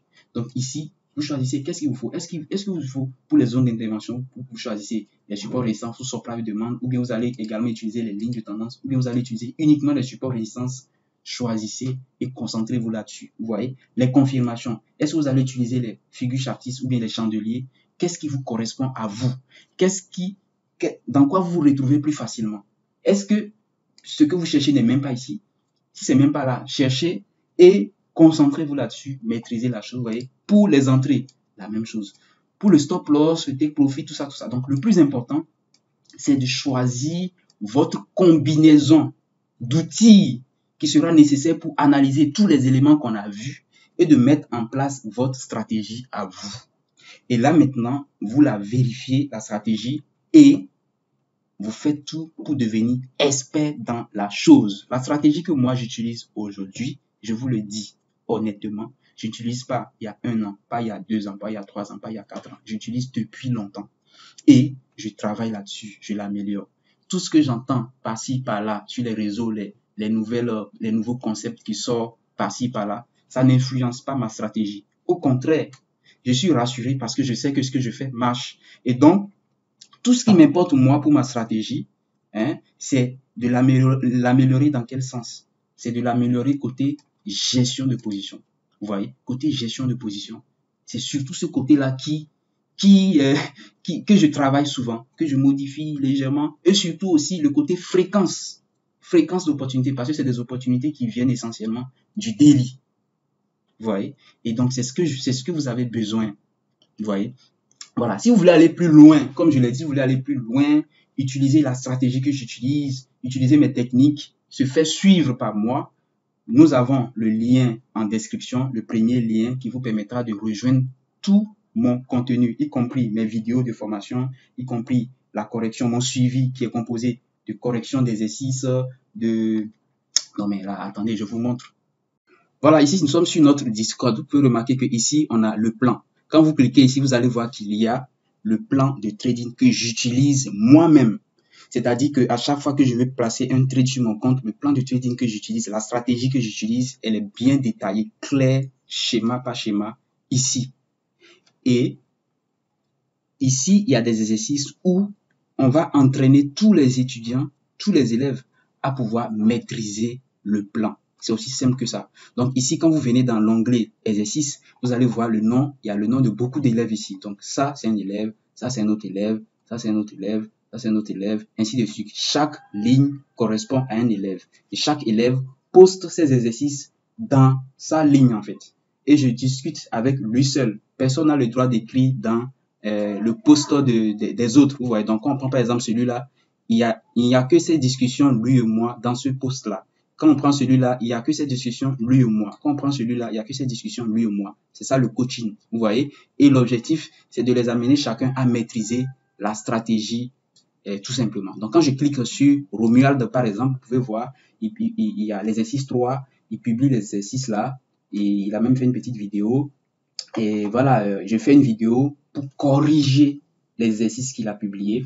Vous voyez, ainsi de suite. Il continue l'exercice, je corrige encore, ainsi de suite. On évolue comme ça, je corrige, je progresse, je le vois progresser, tout ça, tout ça. C'est comme ça marche. Si ça vous intéresse, vous savez quoi faire. Vous cliquez sur le premier lien en description pour nous rejoindre, pour pouvoir faire partie de cette communauté. Voilà.